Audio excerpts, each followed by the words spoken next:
Hello everyone. Tense के lecture number 5 में आप सभी का स्वागत है।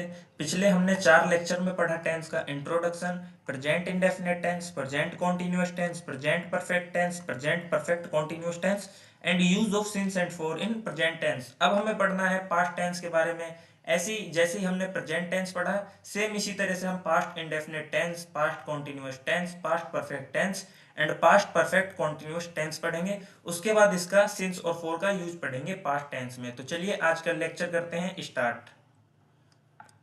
तो पास्ट इंडेफिनिट टेंस हमने कल हेडिंग डाली थी कि आज हमें यहां से स्टार्ट करना है। सबसे पहले हम पढ़ेंगे इसका फॉर्मेट। फॉर्मेट में पढ़ेंगे पॉजिटिव।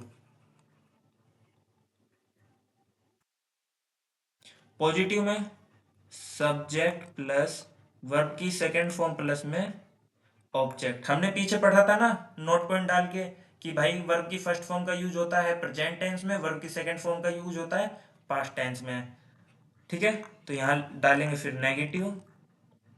नेगेटिव के लिए लिखेंगे हम subject plus did plus not, verb की फर्स्ट फॉर्म प्लस में आपका आ जाएगा ऑब्जेक्ट। ठीक है, अब बनाएंगे हम यस नो क्वेश्चन का पॉजिटिव वाला पार्ट। तो क्या करेंगे, हेल्पिंग वर्ब यानी डिड को बाहर लेके आ जाएंगे। ठीक है, हेल्पिंग वर्ब डिड को बाहर लेके आ जाएंगे। लिखेंगे यहाँ पे डिड प्लस सब्जेक्ट प्लस, अब नोट नहीं लगाएंगे यहाँ पे क्योंकि हमें पॉजिटिव बनाना है। पॉजिटिव में नोट वाले वर्ड का काम नहीं है। तो लिखेंगे यहाँ पे वर्ब की फर्स्ट फॉर्म प्लस में आपका ऑब्जेक्ट और क्वेश्चन मार्क। अब लिखेंगे यस नो क्वेश्चन का नेगेटिव वाला पार्ट।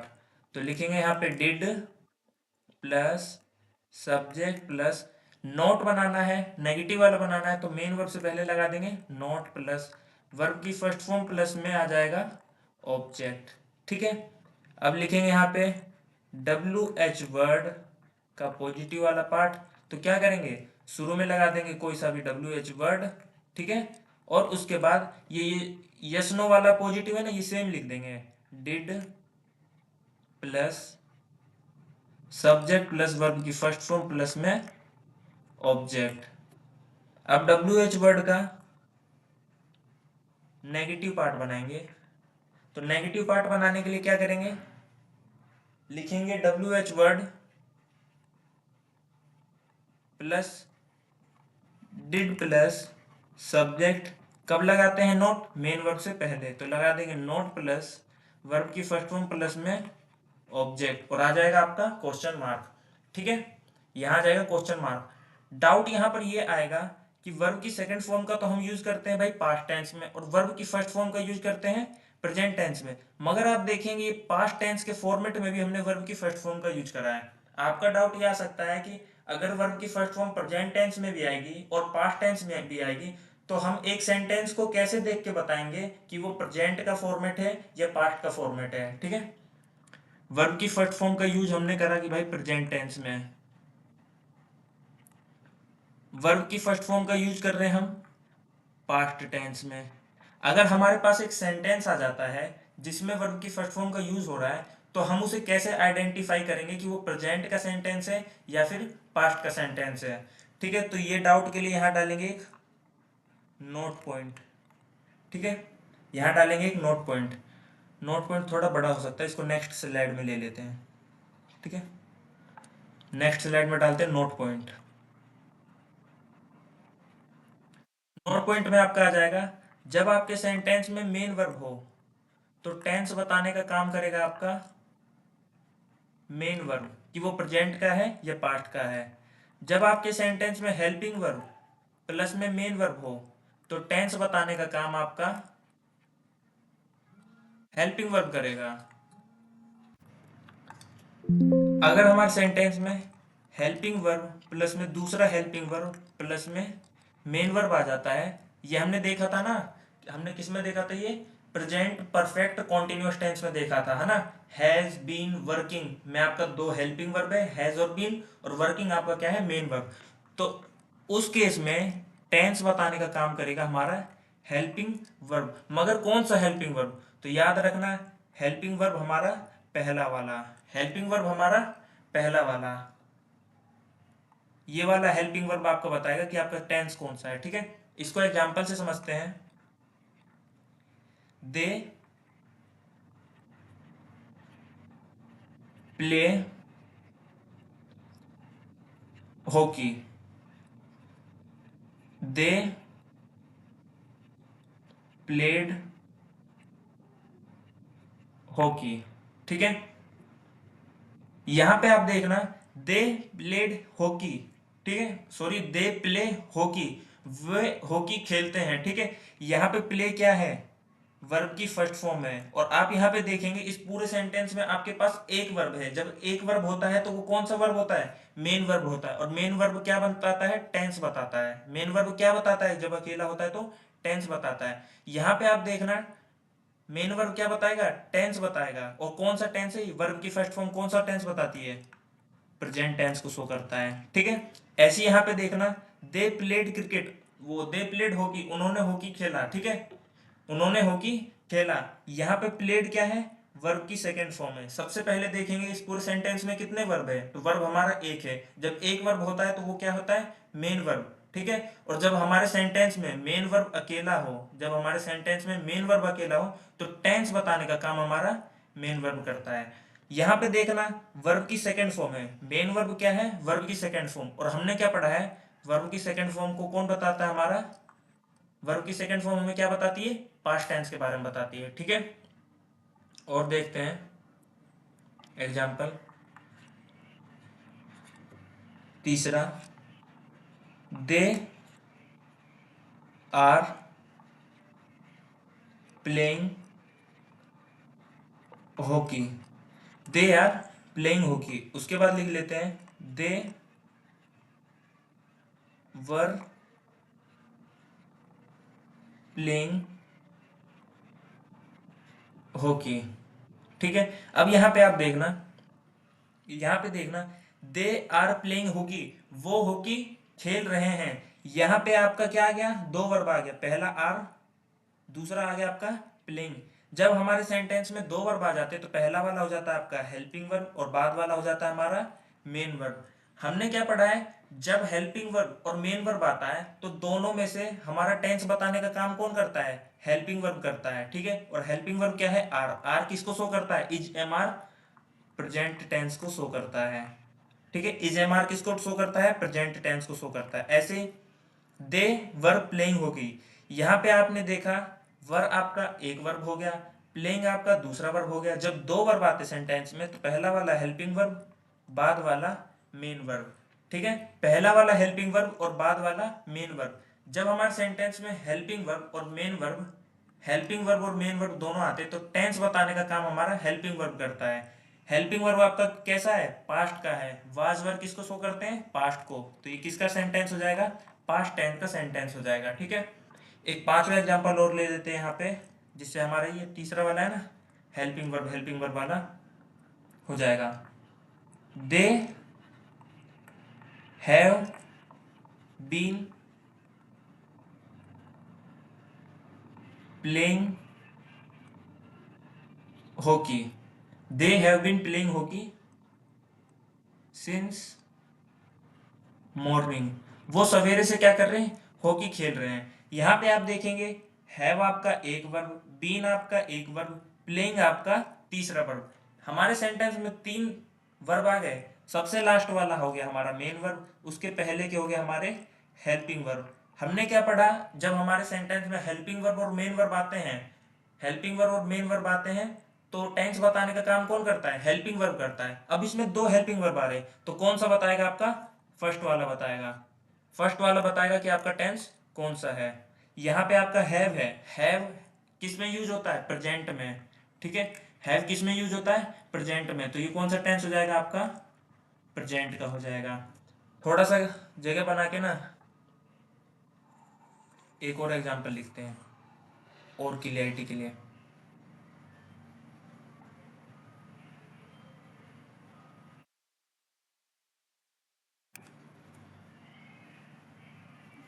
एक और एग्जांपल लिखते हैं, छठा, they had been playing hockey since morning, वो सवेरे से होके खेल रहे थे, ठीक है, वो सवेरे से होके खेल रहे थे। इसमें आप देखेंगे हैड आपका एक वर्ब, बीन आपका दूसरा वर्ब, प्लेइंग आपका तीसरा वर्ब, तीन वर्ब आ गए। तो इसमें पहले वाले दो आपके हेल्पिंग वर्ब और सबसे लास्ट वाला मेन वर्ब, ठीक है। जब दो हेल्पिंग वर्ब आते हैं तो सबसे पहला वाला आपको क्या करेगा, टेंस बताने का काम करेगा। तो हैव, हैड, हैड, हैड क्या है आपकी वर्ब की सेकंड फॉर्म, और वर्ब की सेकंड फॉर्म किसको बताती है, पास्ट टेंस को शो करती है। तो आया समझ में, आया समझ में। अब इस सेंटेंस में दिक्कत कहाँ आ रही थी, दिक्कत आ रही थी हमें कि वर्ब की फर्स्ट फॉर्म प्रेजेंट में भी यूज होती है, वर्ब की फर्स्ट फॉर्म पास्ट टेंस में भी करते हैं।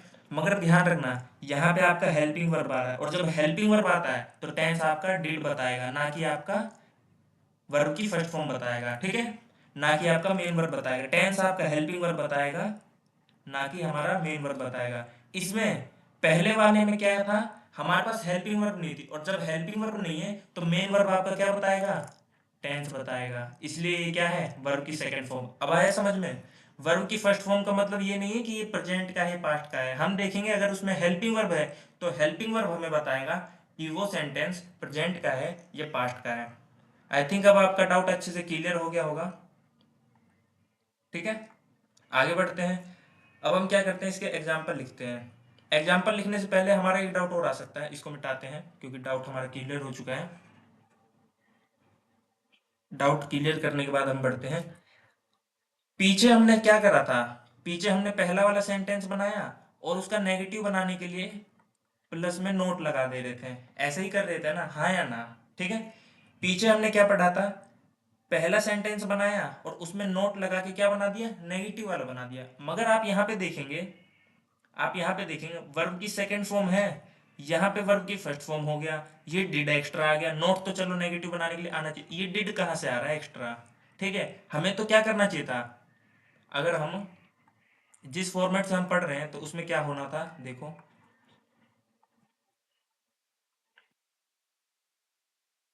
अगर हम इसके अकॉर्डिंग चलते हैं तो हमारा ये नेगेटिव वाला फॉर्मेट ऐसा बनना चाहिए था कुछ, सब्जेक्ट प्लस वर्ब की,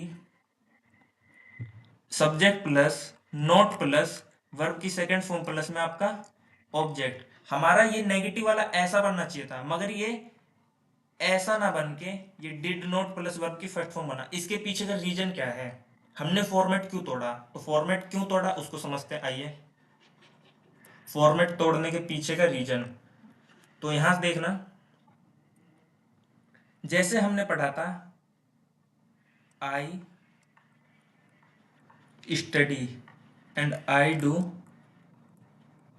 स्टडी, ठीक है। I study and I do study, I study का मतलब हो जाता है मैं पढ़ता हूं, और आई डू स्टडी का मैं पढ़ता तो हूं, मैं पढ़ता तो हूं। हमने पढ़ा था अफर्मेटिव सेंटेंस में, अफर्मेटिव सेंटेंस में जब हम डू लगा देते हैं ना तो वो क्या बन जाता है, एम्फेसाइज करने वाला सेंटेंस बन जाता है। क्या बन जाता है, एम्फेसाइज करने वाला सेंटेंस बन जाता है। ऐसे ही आई स्टडी में क्या हो गया आपका, आई स्टडी में हो गया मैं पढ़ता हूं, और आई डू स्टडी में एम्फेसाइज करेगा ये वर्ड डू कि मैं पढ़ता तो हूं, मैं पढ़ता तो हूं। ऐसे यहां पे पता है क्या हो रहा है, आई आई स्टडी मैं पढ़ा था, ठीक है, एंड आई डिड स्टडी मैं पढ़ा तो था। यहाँ पे आपका डिड वर्ड क्या कर रहा है, यहाँ पे आपका डिड वर्ड क्या कर रहा है, एम्फेसाइज कर रहा है, ठीक है, एम्फेसाइज कर रहा है। ग्रामर बनाने वालों ने ये बनाया कि अगर हम नॉर्मल सेंटेंस में डू या डिड का यूज कर देते हैं, डू या डिड का यूज कर देते हैं तो वो क्या बन जाता है, एक एम्फेसाइज सेंटेंस बन जाता है, और वो एक अलग कैटेगरी में चला जाता है, वो एक अलग कैटेगरी में चला जाता है। यहाँ पे अगर हम डिड लगा देते हैं ना तो ठीक है, हमारा सेंटेंस ठीक है, आई डिड और वर्ब की फर्स्ट फॉर्म यहाँ आना चाहिए था वैसे, ठीक है, वर्ब की फर्स्ट फॉर्म यहाँ आना था उसके बाद। मगर ग्रामर वालों ने बोला कि भाई अगर तुम यहाँ डिड लगा दोगे ना तो ये एम्फेसाइज वाला सेंटेंस बन जाएगा, आपकी कैटेगरी बदल जाएगी, ठीक है। इसलिए हमने क्या करा, ये एक्सेप्शन आप लगा सकते हैं, यहाँ से डिड को हमने हटा दिया। मगर नेगेटिव बनाने के लिए हमने डिड का यूज करा, नेगेटिव बनाने के लिए हमने इसका यूज करा, और इसको क्लियरिटी से समझते हैं। देखना, ये पॉजिटिव वाला सेंटेंस आपको पता है कैसा था, पॉजिटिव वाला आपका सेंटेंस था कुछ ऐसा, subject plus did plus verb की फर्स्ट फॉर्म प्लस में आपका ऑब्जेक्ट। ठीक है, ये हो गया आपका हेल्पिंग वर्ब, ये हो गया आपका मेन वर्ब। ये आपका किसको शो कर रहा है, ये पास्ट का टेंस है। ठीक है, आपका मेन फॉर्मेट ये था, मगर ग्रामर वालों ने बोला कि भाई अगर आप डिड लगा दोगे ना, डिड लगा दोगे तो ये एम्फेसाइज वाला बन जाएगा सेंटेंस। किसका बन जाएगा, एम्फेसाइज वाला। इसलिए हमने यहाँ से डिड हटा दिया और वर्ब की सेकंड फॉर्म यहाँ पे लगा दिया। डिड हटा के वर्ब की सेकंड फॉर्म का यहाँ पे यूज कर दिया और उसको पास्ट का टेंस बना दिया। मगर नेगेटिव बनाने के लिए तो हमें डिड का यूज करना ही था। ठीक है, नेगेटिव बनाने के लिए फिर हमने डिड का यूज करा। यहाँ पे कोई एम्फेसाइज वाला रूल लफड़ा नहीं है। ठीक है, आगे समझ में कि हमने पॉजिटिव वाले में से क्यों हटाया इस वर्ड डिड को। वरना क्या होता, हमें नेगेटिव बनाने के लिए subject plus did plus not plus verb की फर्स्ट फॉर्म प्लस में ऑब्जेक्ट, फिर आप नहीं बोलते सर फॉर्मेट टूट रहा है। आगे समझ में, इतनी सी बात जानने वाली है। पॉजिटिव में से अगर हम डिड को हटा दिया तो इसका एम्फेसाइज का वर्ड हमने हटा दिया। ठीक है, अब ये एम्फेसाइज नहीं हो रहा, इसलिए हमने क्या हटा दिया, डिड को हटा दिया। वरना फॉर्मेट आपका वैसे ही था, पहला वाला बनाओ, दूसरे वाले में नोट चिपकाओ और आपका बन गया नेगेटिव। ठीक है, मगर ऐसा इसलिए नहीं हुआ क्योंकि ये डू या डिड लगाते ही क्या हो जाता है, एम्फेसाइज वाला सेंटेंस बन जाता है। आई थिंक आपको क्लियर होगा अब। इस सेम बात को हमने किस में पढ़ा था, डू के लिए पढ़ा था प्रेजेंट टेंस में। अंतर यहाँ है कि यहाँ पे डिड लगा दिया क्योंकि पास्ट टेंस की यहाँ पे बात हो रही है। आगे समझ में, अब हम पढ़ते हैं इसके एग्जाम्पल पास्ट इंडेफिनिट टेंस के। तो एग्जाम्पल पढ़ते हैं। पहला, ही किक्ड द बॉल। दूसरा, he did not kicked the ball. ठीक है, तीसरा, यस नो का बनाने के लिए हेल्पिंग वर्ब डिड को बाहर लेके आ गए, ही लगा दिया, नॉट हटा दिया क्योंकि हमें पॉजिटिव बनाना है। Did he kick the ball. अच्छा, ये डाउट तो नहीं आ रहा ना आपका, ये डिड के बाद में वर्ब की फर्स्ट फॉर्म का क्यों यूज कर रहे हैं। याद करो, हमने बेसिक्स ऑफ ग्रामर में पढ़ा था, अगर आपका डू डिड और डज इसके बाद में आपका क्या आता है, वर्ब की फर्स्ट फॉर्म का यूज करते हैं। आगे समझ में है, डिड के बाद में क्या करते हैं, वर्ब की फर्स्ट फॉर्म का यूज करते हैं। ठीक है, यहाँ पे डिड का यूज कर दिया था इसलिए यहाँ पे वर्ब की फर्स्ट फॉर्म का यूज करा। लास्ट में आपका आ जाएगा क्वेश्चन मार्क। चौथा, डिड ही, नेगेटिव बनाने के लिए मेन वर्ब से पहले not kick the ball question mark. पांचवा, डब्ल्यू एच का लगा देंगे कोई सा भी वर्ड जो सूटेबल हो, वाई, और यस नो पॉजिटिव का सेम लिख देंगे, why did he kick the ball, why did he kick the ball. छठा, नेगेटिव बनाने के लिए नोट लगा देंगे, कहाँ लगा देंगे, मेन वर्ब से पहले, why did he not kick the ball. ठीक है, उसने बॉल को किक क्यों नहीं किया। तो ये हो जाते हैं आपके फॉर्मेट, ये हो जाते हैं आपके फॉर्मेट, ये हो जाते हैं आपके एग्जाम्पल। ये जो बीच में मैंने आपको समझाई बहुत इंपॉर्टेंट बात थी। ठीक है, अगर आपको ये कम भी समझ में आया है ना कि आई डू स्टडी क्यों नहीं हुआ, आई डिड स्टडी क्यों नहीं हुआ, ठीक है, इसको नोट लगा के, ये बातें अगर आपको समझ में आई ना तो ज़्यादा समझने की जरूरत नहीं है। देखो सिंपल बात है, आप ये पॉजिटिव का रट लो, नेगेटिव का रट लो, या इसे याद कर लो। ठीक है, ज़्यादा आप गहराई में मत जाओ, ये तो मैंने एक्सप्लेन करा है ऐसा क्यों हुआ है। ठीक है, आपसे एग्जाम में कोई नहीं पूछेगा कि भाई ये ऐसा क्यों हुआ है, आपसे एग्जाम में सीधा पूछेगा ये सेंटेंस आपका सही है या गलत है। तो उसके लिए आपको फॉर्मेट याद होना चाहिए, सीधी बात है। आपको ये नहीं पूछेगा आपसे कि भाई ये बताओ ऐसा क्यों हुआ, वो तो मैंने एक्सप्लेन करा है यहाँ पे कि आपको ग्रामर कॉन्सेप्ट के साथ में अच्छे से समझ में आए। ठीक है, अब बढ़ते हैं हम एग्जाम में कैसे कैसे आता है। तो प्रेजेंट इंडेफिनिट टेंस का यूज करते हैं, पहला with past words. Past word दिखते ही आपको क्या शो करना है, क्या लिखना है कि हमें यहाँ पे प्रेजेंट वो सॉरी पास्ट इंडेफिनिट टेंस का यूज करना है। पास्ट वर्ड हमारे कौन कौन से हो सकते हैं, हमारे हो गए लास्ट, ठीक है, लास्ट मंथ, ठीक है, लास्ट ईयर, ठीक है, हो जाएगा आपका एगो, yesterday, ठीक है, लास्ट आवर, ठीक है, ज्यादातर आपके लास्ट वाले ही आते हैं, last hour, week, month, year, सब ऐसे आप लगा सकते हैं, ठीक है। पास्ट टाइम वर्ड दिखते ही आपको ये समझ जाना है कि हाँ भाई हमें यहाँ पे प्रेजेंट वो सॉरी पास्ट इंडेफिनिट टेंस का यूज करना है। एग्जांपल से समझते हैं। I called her, I called her yesterday, ठीक है, मैंने उसे कॉल किया था, मैंने उसे कॉल किया था कल, बीता हुआ कल। यस्टरडे का मतलब हो जाता है आपका बीता हुआ कल, ठीक है। यस्टरडे आपका क्या है, पास्ट टाइम वर्ड है। ये किसको शो कर रहा है कि पास्ट टाइम की यहाँ पे बात हो रही है, और जहां पे हमारी पास्ट टाइम की बात होती है वहां पे हम पास्ट इंडेफिनिट टेंस यानी वर्ब की सेकेंड फॉर्म का यूज करेंगे। पास्ट इंडेफिनिट टेंस यानी वर्ब की सेकेंड फॉर्म का यूज करेंगे। कॉल, कॉल्ड, कॉल्ड, और ये हो जाएगा आपका वर्ब की सेकेंड फॉर्म, ठीक है। ऐसे ही देखते हैं एक और एग्जांपल।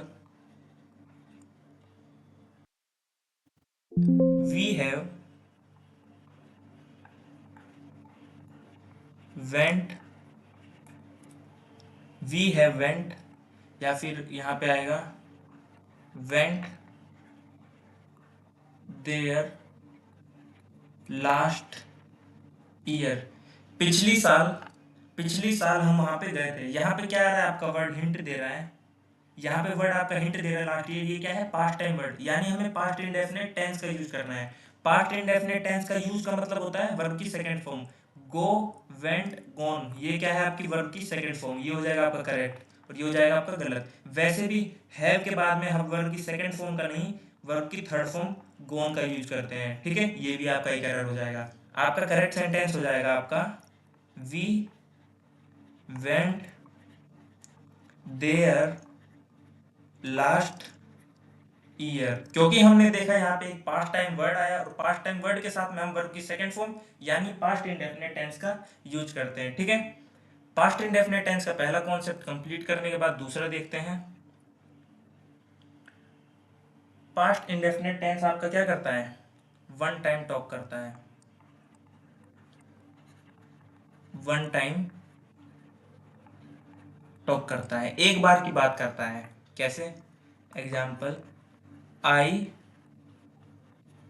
वॉश्ड माई क्लोथ्स, ठीक है, आई वॉश्ड माई क्लोथ्स, इसमें क्या आएगा देखना, इसमें जो आपको वर्ड है ना वास्ट, ये क्या है, वर्ब की सेकंड फॉर्म, क्या है, वर्ब की सेकंड फॉर्म, किसको शो कर रहा है, पास्ट टाइम को, ठीक है। तो आई वॉश्ड माई क्लोथ्स, मैंने अपने कपड़े धोए थे, तो ये किसकी बात कर रहा है, एक बार की बात कर रहा है। वहीं अगर मैं दूसरी तरफ लिख दूं ना, I wash my clothes, I wash my clothes में देखेंगे आप, ये किसको शो कर रहा है, वर्ब की फर्स्ट फॉर्म, ये किसको शो कर रहा है, वर्ब की first form. I wash my clothes, मैं अपने कपड़े धोता हूं, यहां पे आप देखेंगे किसको शो कर रहा है,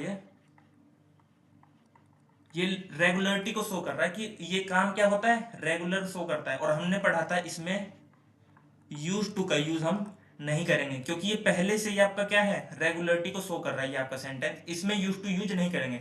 मगर आई वॉश्ड माई क्लोथ में क्या कह रहा है, आई वॉश्ड माई क्लोथ में ये आपका एक बार की बात कर रहा है कि मैंने कपड़े धोए थे, मैंने अपने कपड़े धोए थे, यानी एक बार धोए थे।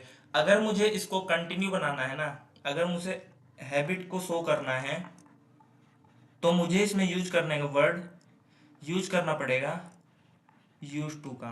किसका यूज करना पड़ेगा, यूज टू का। कैसे करना पड़ेगा, example, I use to wash my clothes, ठीक है। अब इसका हिंदी मीनिंग पता है क्या आएगा, मैं अपने कपड़े धोया करता, यानी पास्ट की हैबिट को शो करने के लिए आप यूज टू का यूज कर सकते हैं, लेकिन प्रेजेंट की हैबिट को शो करने के लिए आप यूज टू का यूज नहीं कर सकते। इस बात को आप नोट पॉइंट डाल के यहाँ पे लिख लें। पास्ट हैबिट को शो करने के लिए, पास्ट हैबिट की को शो करने के लिए आप ये फ्रेज आपका यूज टू का आप यूज कर सकते हैं, लेकिन प्रेजेंट हैबिट को शो करने के लिए, प्रेजेंट हैबिट को शो करने के लिए आप यूज टू का यूज नहीं कर सकते। कंक्लूजन वाली बात ना यहाँ पे आपकी यही थी, ठीक है। कंक्लूजन वाली बात आपकी यही थी कि पास्ट हैबिट को शो करने के लिए आप यूज टू का यूज करेंगे और प्रेजेंट हैबिट को शो करने के लिए यूज टू का यूज नहीं करेंगे। इस पूरी स्लाइड का कंक्लूजन यही है। बढ़िया बात बता दूं आपको एक, तो आपका पास्ट इंडेफिनिट टेंस खत्म हो गया, ठीक है। ये दो ही था, पास्ट टाइम वर्ड के साथ आपको यूज करना है पास्ट इंडेफिनिट, और उसके बाद ये वन टाइम टास्क करता है, ठीक है। हैबिट को शो करने के लिए यूज टू का यूज करेंगे। पास्ट इंडेफिनिट टेंस आपका यहाँ पे होता है खत्म। अब हम पढ़ेंगे पास्ट कॉन्टिन्यूअस टेंस। क्या पढ़ेंगे? Past continuous tense. ये मत सोचना आपकी थ्योरी अधूरी रही है, अब आप क्वेश्चन उड़ा दोगे, ठीक है। प्रैक्टिस में देखना, आप प्रैक्टिस में देखना आप कितने आसानी से क्वेश्चन को सोल्व कर लोगे, ठीक है। पास्ट कॉन्टिन्यूअस टेंस को स्टार्ट करते हैं। सबसे पहले पढ़ेंगे इसके फॉर्मेट। फॉर्मेट में सबसे पहला पढ़ेंगे पॉजिटिव। पॉजिटिव के लिए subject plus was verb plus verb की फर्स्ट फॉर्म प्लस में आईएनजी प्लस में आपका आ जाएगा ऑब्जेक्ट, ठीक है। नेगेटिव बनाने के लिए क्या करेंगे? नोट लगा देंगे। यहाँ पे एम्फेसाइज वाला कोई लफड़ा नहीं है, ठीक है, ध्यान रखना। Subject plus was verb plus में मेन वर्ब आ गया ना आपका। अब क्या गया? Main verb. नेगेटिव बनाने के लिए मेन वर्ब से पहले नोट प्लस वर्ब की फर्स्ट फॉर्म प्लस में आईएनजी प्लस में आपका ऑब्जेक्ट हो जाएगा, ठीक है। अब बनाते हैं यस नो का पॉजिटिव वाला पार्ट। यस नो का पॉजिटिव वाला पार्ट बनाने के लिए वाज या फिर वर्ब, हमारी हेल्पिंग वर्ब को क्या करेंगे? बाहर लेके आ जाएंगे। हेल्पिंग वर्ब को बाहर लाने के बाद उतार देंगे सेम। सब्जेक्ट प्लस नोट को हटा देंगे क्योंकि बनाना है पॉजिटिव, और बाकी का सेम, ठीक है। अब हमें बनाना है यस नो का नेगेटिव वाला पार्ट। तो यहां पे लिखेंगे was verb plus subject plus main verb से पहले लगा दिया नोट प्लस वर्ब की फर्स्ट फॉर्म प्लस में ऑब्जेक्ट, सॉरी आईएनजी प्लस में आपका ऑब्जेक्ट। उसके बाद डब्ल्यू एच वर्ड का पॉजिटिव वाला पार्ट बनाएंगे। तो लिखेंगे डब्ल्यू एच वर्ड प्लस में यस नो वाला पॉजिटिव पूरा सेम उतार देंगे। वाज या verb plus subject plus verb की फर्स्ट फॉर्म प्लस में आईएनजी प्लस में आ जाएगा आपका ऑब्जेक्ट और क्वेश्चन मार्क। आगे डब्ल्यू एच वर्ड का नेगेटिव बनाने के लिए क्या करेंगे? नोट लगाना है बस। क्या लगाना है? नोट लगाना है। W H word plus was verb plus subject plus note लगा देंगे मेन वर्ब से पहले, फिर वर्ब की फर्स्ट फॉर्म आईएनजी प्लस में आपका ऑब्जेक्ट और क्वेश्चन मार्क, ठीक है। ये हो गए आपके फॉर्मेट। इसमें फिर से आप देख लेना, एक बात समझ लेना, सब्जेक्ट के अकॉर्डिंग आपका आ जाएगा वाज वर्ब। वाज होता है आपका सिंगुलर, वर्ब होता है आपका प्लूरल, ठीक है। ही वाज गोइंग देयर, वह वहां जा रहा था, तो आपने ही के साथ वाज यूज करा। दे वर गोइंग देयर, वे वहां जा रहे थे। दे क्या है? प्लूरल, प्लूरल के साथ आपने वर यूज करा, ठीक है। ये हो गया आपका सिंगुलर, वर हो गया आपका प्लूरल। अब याद रखना, ये आपके हो गए हेल्पिंग वर्ब, कोई भी एक आएगा, दोनों नहीं आएगा, ठीक है। ये हो गया आपका हेल्पिंग वर्ब, ये हो गया आपका मेन वर्ब, ठीक है। और जब हेल्पिंग वर्ब और मेन वर्ब दोनों आता है तो टेंस बताने का काम कौन करता है? टेंस बताने का काम करेगा हमारा हेल्पिंग वर्ब, ठीक है। अब कंफ्यूज नहीं हो गया आप कि वर्ब की फर्स्ट फॉर्म आ गई, आईएनजी आ गया, ये तो प्रेजेंट में भी यूज होता है, ये प्रेजेंट का की है कि पास्ट का है, कैसा सेंटेंस है, ठीक है। इसमें अब आपको कंफ्यूजन नहीं आएगा। तो सीधे बढ़ते हैं एग्जाम्पल की तरफ।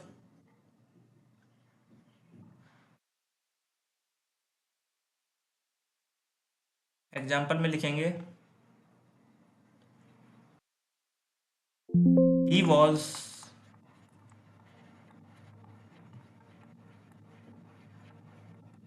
लाफिंग लाफिंग एट हिम, ठीक है। दूसरा, नेगेटिव बनाने के लिए नोट लगा देंगे, he was not laughing at him. ठीक है। यस नो वाला बनाने के लिए वाज ही, नोट को हटा देंगे, मिस्टेक हो गया था, क्योंकि क्या बनाना है, पॉजिटिव वाला बनाना है, लाफिंग एट हिम, लास्ट में क्वेश्चन मार्क। चौथा, was he not laughing at him. ठीक है। पांचवा, वाई, ये वाला हम सेम उतार देंगे, why was he laughing at him. हमने इतनी बार फॉर्मेट पढ़ लिया, अब मेरे हिसाब से आपको बिल्कुल प्रॉब्लम नहीं आ रही होगी। ठीक है, फॉर्मेट को पढ़ने में। वाई वाज ही, नोट लगा देंगे, नोट लगा देंगे मेन वर्ब से पहले। ठीक है, डब्ल्यू एच को वो बनाने के लिए, laughing at him. Why was he not laughing at him, क्यों नहीं हंस रहा था वो उस पर। ठीक है, क्वेश्चन मार्क। अब आती है इसके बारे में बढ़िया बात जानने की, एग्जाम के बारे में। तो ये जो सेंटेंस आपने अभी लिखे हैं ना, इतना इनफ है आपके एग्जाम के लिए, इतना इनफ है आपके एग्जाम के लिए। ये फॉर्मेट आपने पढ़ लिया ना, was laughing, was not laughing, was he laughing at him. ठीक है, was he not laughing at him, why was he laughing laughing at him, why was he not laughing at him. ठीक है, इतना क्या है, इनफ है, हो गया आपका खत्म पास्ट कॉन्टिन्यूअस टेंस। अब बढ़ते हैं पास्ट परफेक्ट टेंस। ठीक है, वो कॉन्टिन्यूस वाले में पढ़ने जैसा कुछ नहीं था खास। फॉर्मेट लिखेंगे पॉजिटिव का, पॉजिटिव का फॉर्मेट लिखेंगे subject plus head plus verb की थर्ड फॉर्म प्लस में आपका आ जाएगा ऑब्जेक्ट। नेगेटिव, नेगेटिव बनाने के लिए क्या करना है, subject plus head plus main verb से पहले नॉट प्लस वर्ब की थर्ड फॉर्म प्लस में आपका ऑब्जेक्ट। अब बनाएंगे यस नो का पॉजिटिव वाला पार्ट। इसको बनाने के लिए लिखेंगे, हेल्पिंग वर्ब को निकाल देंगे बाहर, फिर आ जाएगा सब्जेक्ट, नोट हटा देंगे क्योंकि क्या लगाना है, पॉजिटिव वर्ब की थर्ड फॉर्म प्लस में ऑब्जेक्ट और क्वेश्चन मार्क। अब बनाएंगे यस नो का नेगेटिव वाला पार्ट। इसे बनाने के लिए क्या देखना है हमें, head plus subject plus main verb से पहले लगा दिया भैया नोट प्लस वर्ब की थर्ड फॉर्म प्लस में ऑब्जेक्ट। ठीक है, अब धड़ा धड़ा आप भी बना लेते होंगे। डब्ल्यू एच वर्ड का पॉजिटिव बनाने के लिए कोई सा भी डब्ल्यू एच वर्ड लगा देंगे। ठीक है, और यस नो पॉजिटिव का सेम उतार देंगे, head plus subject plus verb की थर्ड फॉर्म प्लस में ऑब्जेक्ट और क्वेश्चन मार्क। फिर डब्ल्यू एच वर्ड का नेगेटिव वाला पार्ट बनाने के लिए लिखेंगे W H word plus head plus subject main verb से पहले लगा दिया नॉट प्लस वर्ब की थर्ड फॉर्म प्लस में आपका ऑब्जेक्ट। आगे समझ में, इतना आ गया समझ में। यहाँ पे फिर से देखो, हेड आपका हेल्पिंग वर्ब, वर्ब की थर्ड फॉर्म मेन वर्ब। ठीक है, ये बात ध्यान रखना, ये बात ध्यान रखना, हैज़ हैव हेड के बाद वर्ब की थर्ड फॉर्म आती है। आगे समझ में, हैज़ हैव हेड के बाद वर्ब की थर्ड फॉर्म आती है। हेड हेल्पिंग वर्ब, वर्ब की थर्ड फॉर्म आपका मेन वर्ब। जब आपका हेल्पिंग वर्ब आए और जब आपका मेन वर्ब आए, ठीक है, जब आपका हेल्पिंग वर्ब आए जब आपका मेन वर्ब आए, तो टेंस कौन बताता है, हेल्पिंग वर्ब बताता है। टेंस कौन बताता है, हेल्पिंग वर्ब बताता है। और हेल्पिंग वर्ब क्या है आपका, हेड है। हेड क्या है, वर्ब की सेकंड फॉर्म। वर्ब की सेकंड फॉर्म का मतलब, वर्ब की सेकंड फॉर्म का मतलब पास्ट। आए समझ में। अब देखते हैं इसके एग्जाम्पल, क्या देखते हैं इसके एग्जाम्पल। एग्जाम्पल में पहला डालते हैं, एग्जाम्पल ले लेते हैं जैसे हाँ ये लिखते हैं she had cleaned her room. ठीक है, इसका बनाएंगे negative, she had not cleaned her room. तीसरा, हेड निकाल देंगे बाहर, सी नॉट हटा देंगे, क्लीन्ड हर रूम। चौथा, हेड नेगेटिव वाला बनाएंगे, सी मेन वर्ब से पहले लगा दिया नॉट, क्लीन्ड हर रूम। पांचवा, वाई हैड सी, ये हम क्या कर रहे हैं, कॉपी कर रहे हैं, WH वर्ड लगा के ये वाला कॉपी कर रहे हैं, why had she cleaned her room. छठा, नेगेटिव वाला बनाने के लिए why had she not cleaned her room. ये सब में आएगा क्वेश्चन मार्क। ठीक है, ये सब में आएगा क्वेश्चन मार्क। अब डालना खतरनाक note point,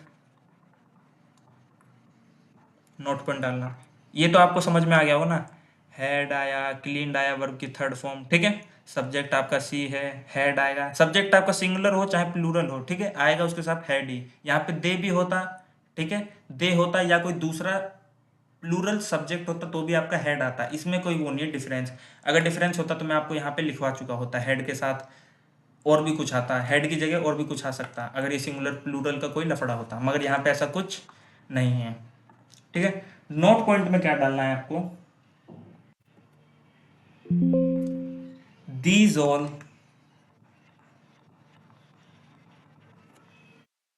formats and examples are grammatically correct but do not give complete sense. ठीक है, ये जितने भी फॉर्मेट हमने पढ़े हैं ना, ये पीछे हमने जितने भी फॉर्मेट पढ़े, यहाँ जितने भी एग्जाम्पल पढ़े, ये सारे ग्रामेटिकली करेक्ट है, मगर ये कंप्लीट सेंस नहीं देते। कंप्लीट सेंस नहीं देते का मतलब क्या है, एग्जाम में ये फॉर्मेट